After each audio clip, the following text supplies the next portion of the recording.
like to introduce our second speaker. Dr. Langa is coming to us from University of Michigan.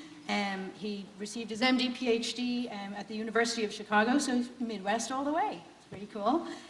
His area of research is epidemiology, in particular the burden of disease in terms of financial and social costs in diseases of the elderly. He's investigated population trends in comorbidities and links to dementia in particular, and has worked on an international level with collaborations in Switzerland and the UK to really come with this cross-national comparisons to understand what's occurring as a function of aging and which aspects are linked together. It's my great pleasure to welcome him to give us a presentation.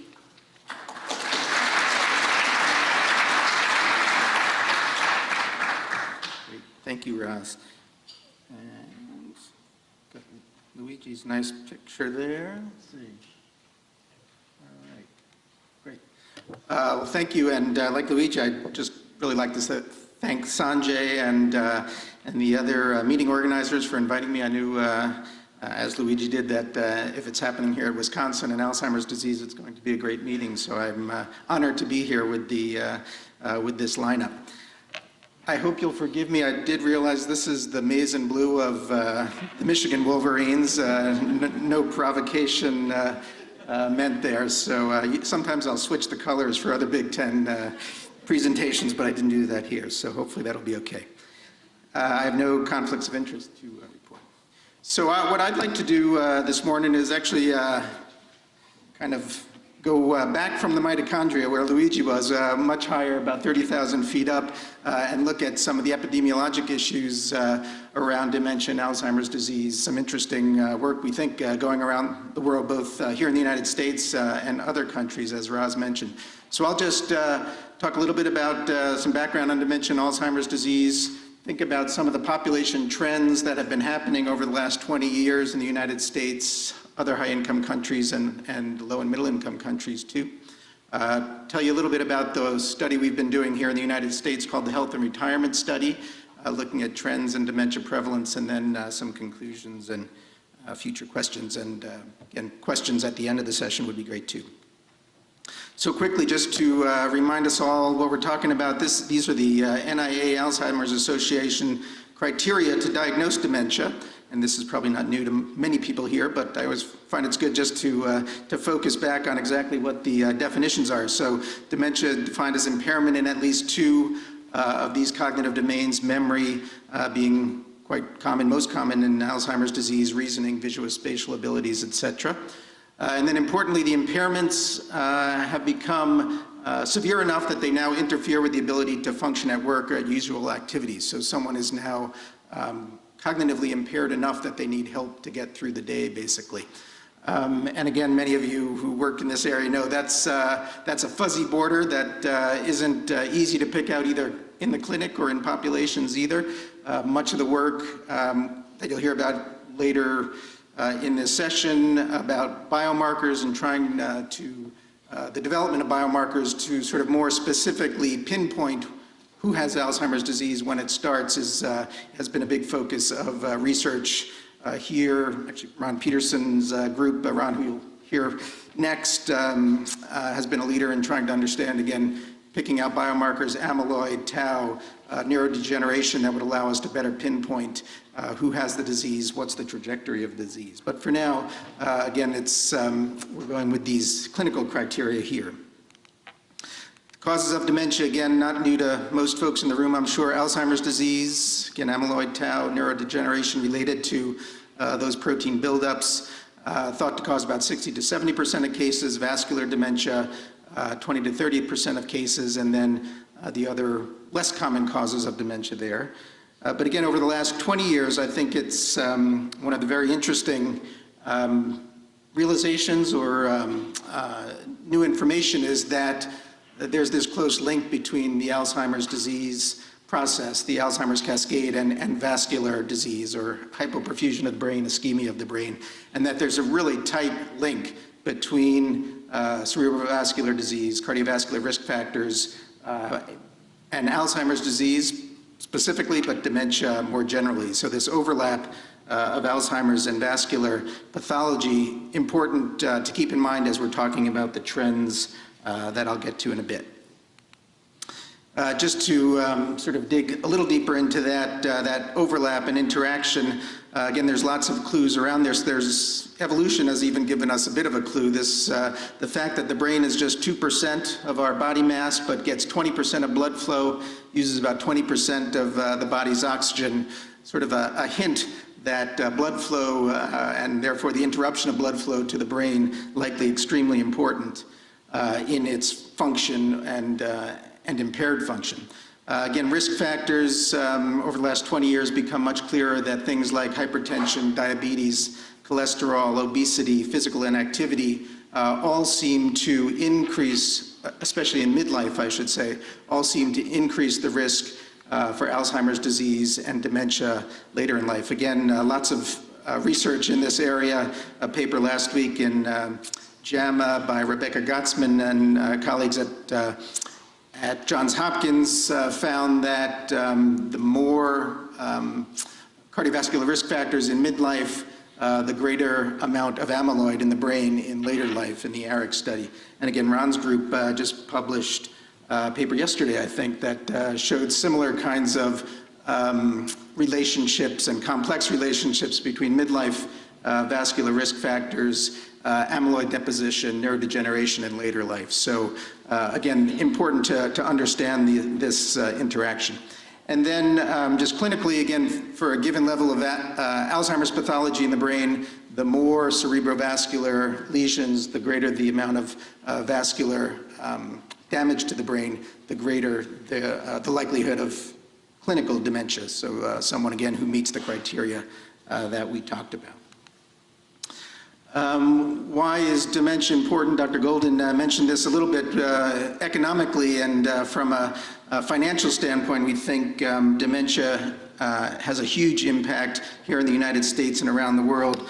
This is from a study we did with the Health and Retirement Study, published in 2013, trying to understand the economic impact of a case of dementia in both individual cases as well as across the entire United States. And we found that it's expensive. So the punchline was about $50,000 per case in 2010 dollars. And again, this is the marginal cost, the additional cost of dementia, controlling for all the other comorbidities that older adults have. So that adds up to about $200 billion nationwide.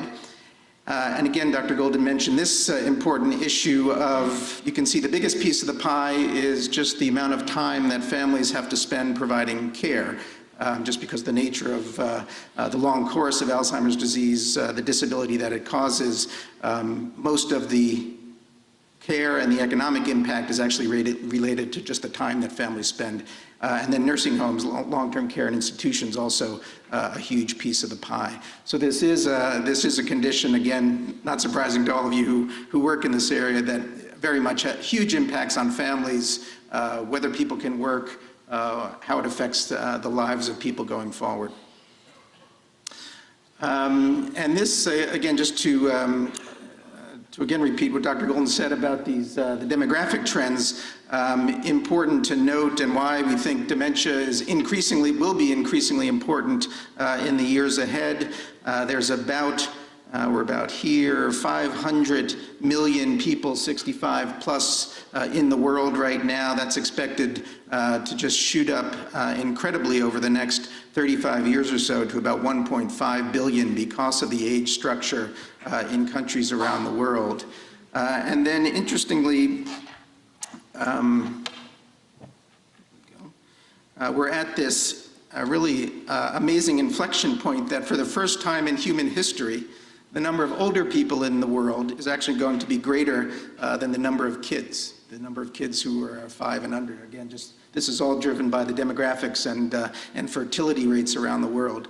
And again, thinking back to that slide I just mentioned, because of the importance of care from families for older adults with dementia or other disabilities in older age, this huge sort of divergence of the number of older adults and the number of kids who are going to be around as they age to take care of older adults in the years ahead is a huge policy and economic issue that we all really need to think about and deal with much better than we have so far. All right, so turning to some of the recent trends important to brain health. Again, not surprising to most of you here.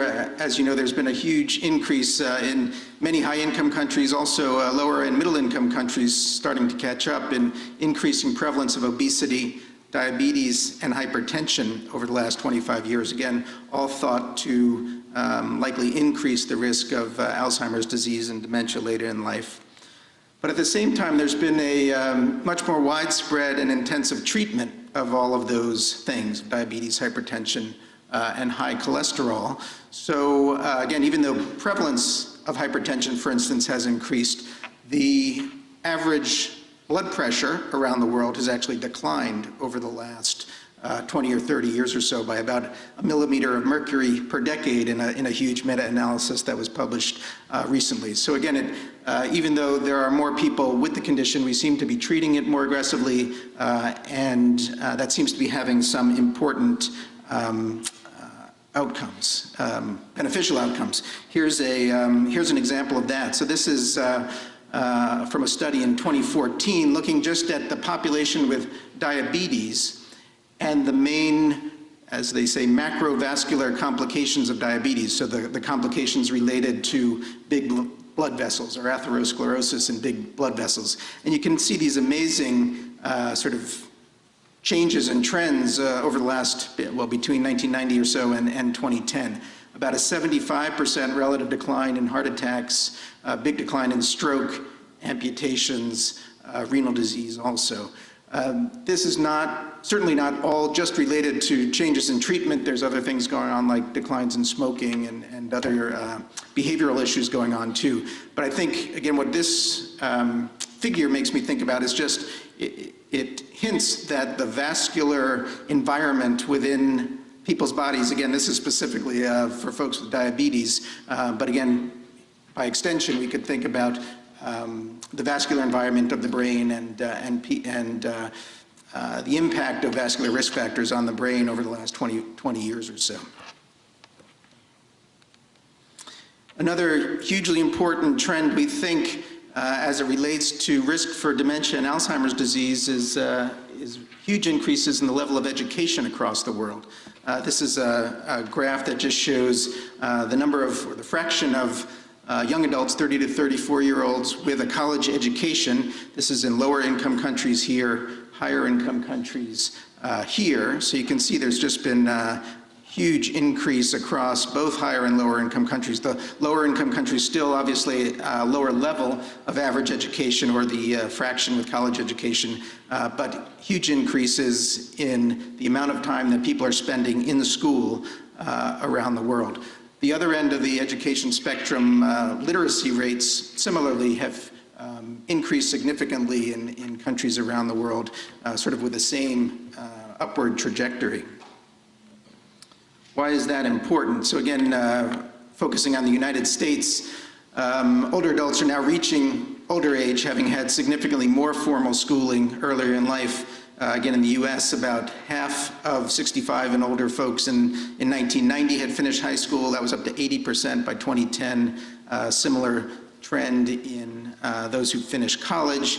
And again, we think education is protective against dementia, probably through lots of complex and overlapping pathways. The one that we focused on a bit in some of the work that we've done and others here in Wisconsin and other places, this idea of cognitive reserve, the fact that what you're doing with your brain as it's developing likely has an important impact on the actual biology of the brain. So people who are sort of reading, being challenged intellectually from the day they're born into young adulthood have different brain biology that seems to allow them to compensate for age-related changes in the brain and continue thinking normally and not hit that dementia threshold that we talked about.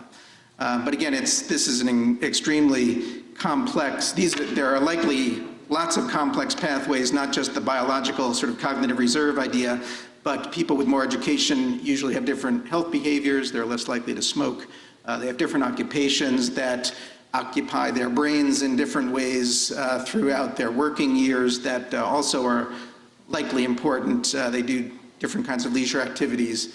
they marry different people, they have different social networks and wealth. So again, I think education is important, and I believe that there is a causal link in that cognitive reserve pathway, but important to understand that there's lots of other complex things going on that are also probably affecting this education-dementia relationship. So just to summarize and put that all together, there's been a number of interesting articles that have tried to basically add up all of these sort of preventable causes for dementia that we've talked about. So these modifiable risks like low levels of education, cardiovascular risk factors, depression, which we didn't talk about here. And the estimate is that about 30% of cases of Alzheimer's disease worldwide are due to, again, this is assuming a causal relationship between these factors, but about 30% are due to these modifiable risk factors. So again, by extension, even modest improvements in some of these risk factors could lead to the prevention of a significant number of Alzheimer's and dementia cases. All right, so I'll now just turn to some of the work, again, we've done here in the United States, trying to understand trends in dementia and the health and retirement study. And the HRS is a NIA-funded longitudinal study. We follow about 20,000 adults older than 50 in the United States, based at the University of Michigan Institute for Social Research. David Weir is the principal investigator. We started collecting data more than 20 years ago now, almost 25 years ago in 1992. We collect lots of different kinds of data. I'll tell you a bit more about that. We both do interviews face-to-face as well as over the telephone, and all of these data are made publicly available. So the HRS is set up as a public research enterprise that we have a grant to collect all these data, but then we make all the data public. And you can see that by making the data public, there's have been lots of publications by lots of authors around the world and lots of people using the data. This is a little bit more detail on the kinds of data that we collect in the health and retirement study, and lots on demographics. There's some Badger red right there just to get that in there. Physical and functional health, cognitive testing, I'll tell you a little bit more about, and then lots on the family. Again, the HRS's sort of reason for being is to try to get the big picture, the 30,000 foot picture of how aging and chronic disease and changes in cognition and muscle strength, as Luigi was talking about, affect not just the person, but their family, whether they're working or not, things like that. So we have lots of information about family and how much time people are providing care, lots on employment, and we also link to data from employers, administrative data like Medicare, the National Death Index, the VA, Social Security Administration.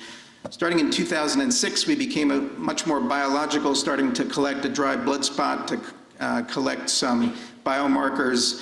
Actually, Luigi and his group are advising us now on much more extensive biomarker data collection. We started to collect venous blood, or we collected venous blood in this last wave in 2016, so we'll be looking at a much wider array of biomarkers to try to understand many of these relationships better. We also have genotyped about 20,000 people, so both survey and biological information collected.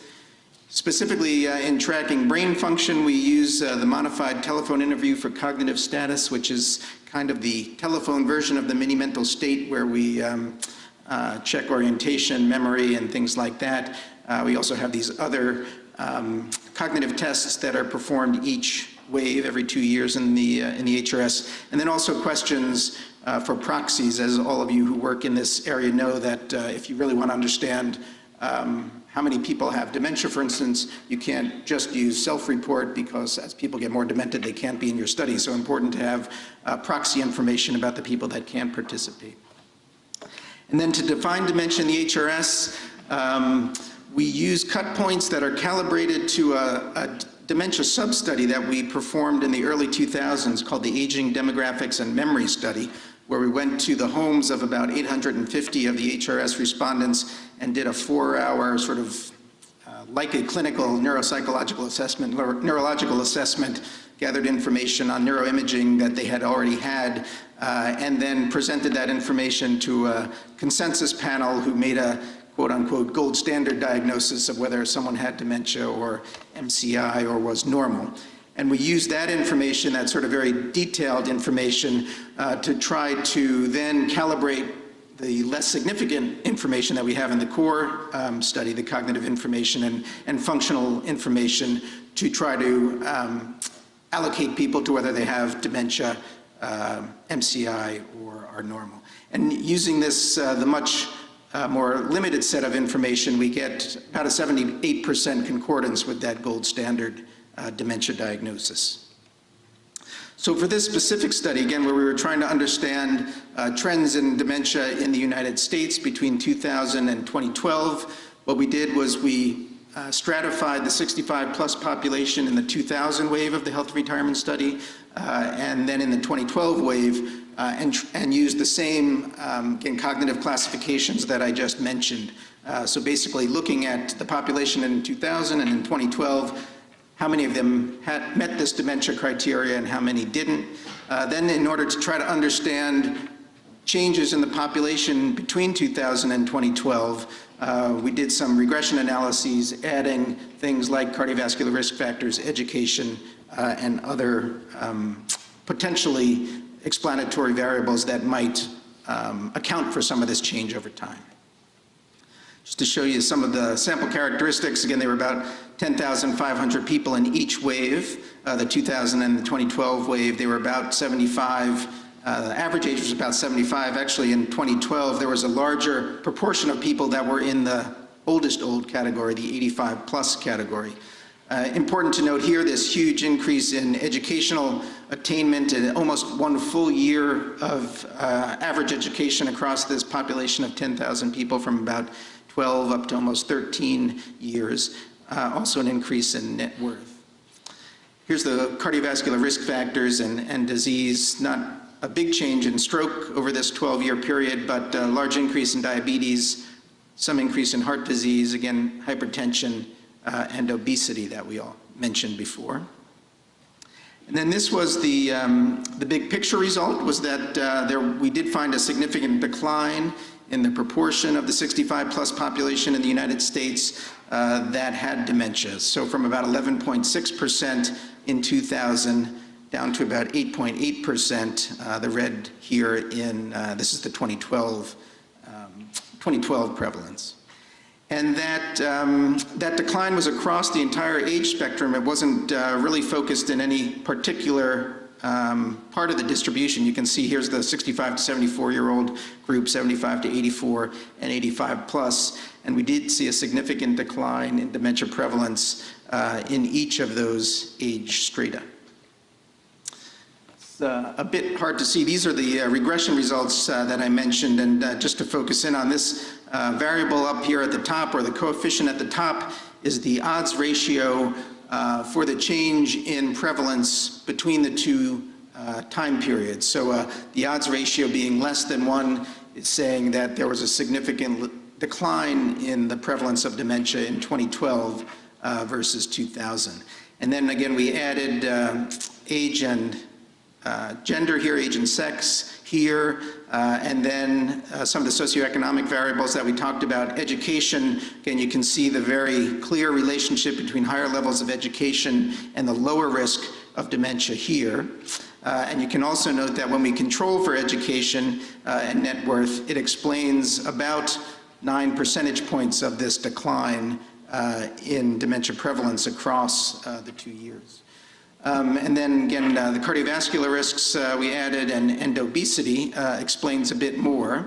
A couple of interesting things to know. One is that, again, stroke and diabetes had increased your risk for dementia as we expected. Obesity, interestingly, in this older population, being overweight or obese actually showed up as being protective against dementia, whereas being underweight increased your risk for dementia. And why might that be? A local Wisconsin team here, Dr. Okonkwo and Asthana, actually wrote the editorial for this paper when it came out earlier this year, and they brought up a couple of these important issues. One is this complexity of the education-dementia relationship, as I mentioned, the idea of whether, I talked about this cognitive reserve hypothesis, the fact that if you challenge your brain more as it's developing, you create a brain that has biology that can compensate for some of the pathology that you're likely to get as you age. There's also the possibility that it's neuroprotective, meaning that something about being more educated actually decreases amyloid deposition or decreases neurodegeneration. In some work here, Wisconsin has suggested that, again, my epidemiologist's typical view is it's probably some of both and complicated, and both things are likely going on. There's also these other complexities of trying to understand dementia in populations, this issue that you can't get away from, that is it just that more educated people can actually take these tests better, and it's not that their brains are actually in daily life working better than others, it's just that they kind of fool you a little bit and can get through these cognitive tests, and that's a full day's session in itself, trying to sort through that. And then again, this obesity paradox, increasing number of studies have suggested that it's really being overweight or obese in middle age is where it appears that this link to brain or to cognitive decline later in life is most important. Again, maybe inflammatory pathways or other issues, whereas being obese in older ages might actually be protective in some ways. And again, there's measurement issues that are complex around that. It could be that some of this is reverse causality, the fact that early on in the dementia process or Alzheimer's process, there's changes in things like smell and taste that actually might lead to weight loss. So it's actually the dementia causing weight loss, and that's why that relationship shows up that way. That's sort of part of the paradox. Just to put this study in context, in finishing up here, there's really been a growing number of studies around the world, again, from both mainly high-income countries that have found a similar trend over the last 15 years or so. Again, we've done a number of studies in the United States. The cognitive function and aging study in England found a very similar,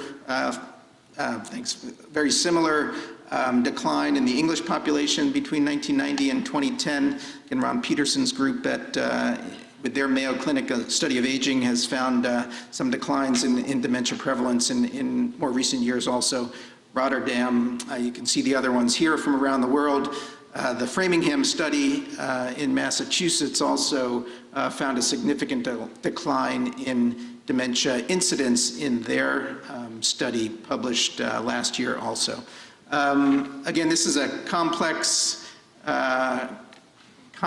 process. Not every study has found this, and you wouldn't expect to, I don't think, because of the complexities of the causal pathways here. For instance, the Chicago Health and Aging Project in Chicago did not find a change in incidence. But again, a growing number of studies, this signal seems to be showing up in a number of places around the world. I'm going to just go through that in the interest of time. So again, to conclude, we found that dementia prevalence appeared to decline in the United States between 2000 and 2012, in line with these other studies in Framingham, for instance, England, other high-income countries. We think that rising levels of education and perhaps greater cognitive reserve in more recently born cohorts may be contributing to a decline in age-specific dementia risk in older adults. Better control of cardiovascular risk factors also seems to be playing a role in this trend. And it does seem as though primary prevention of dementia through social and behavioral interventions is possible and valuable. So what about going forward over the next 20 or 30 years or so? Again, I think this is, especially with dementia, hard to know exactly what's coming in the 20 years ahead. I think some of the key questions that we'll want to address to get a better handle on this, again, for instance, how will population levels of cardiovascular risk factors change in the coming decades? This huge increase in early and midlife diabetes and obesity, and importantly, onset much earlier in people's life course. So people are, kids are now getting type 2 diabetes where that was almost unheard of 20 years ago. So the longer period of time with diabetes, how is that going to affect these trends going forward? Will the trends be different in high-income and low-income countries? We talked about the importance of education, but as many of you probably noticed, I was kind of waving my hands about what exactly education is. We usually measure it as the number of years that people are in school, but that's obviously a very gross measure. What actually is happening in the school, during the school year, how are brains being stimulated? What is it about education that actually is producing these good things, if it is truly causal? And can we deliver that, whatever those active ingredients are, to kids around the world, low, middle, and high-income countries? For instance, can the Khan Academy help to improve cognitive reserve online in countries every corner of the globe? This, we mentioned this obesity paradox. I think it's fascinating and complex to try to understand. Is it tight control of blood pressure and diabetes and obesity in midlife that's going to do good things for the brain long term, whereas being less aggressive later in life, as a number of studies have suggested, might be important to be less aggressive in, for instance, blood pressure control later in life. And then finally, this demographic issue, which again, I don't think we in the United States or many places around the world had grappled with in terms of long-term care. Who is going to care for the growing number of older adults, both with and without dementia, given this decline in the number of younger adults in the decades ahead? Just wanted to acknowledge again my co-authors on this study, Eric Larson, Eileen Crimmins, Jessica Fall, Deb Levine, Mohammed Cabetto, David Weir at the University of Michigan, and then also the funding from the National Institute on Aging. Thanks very much.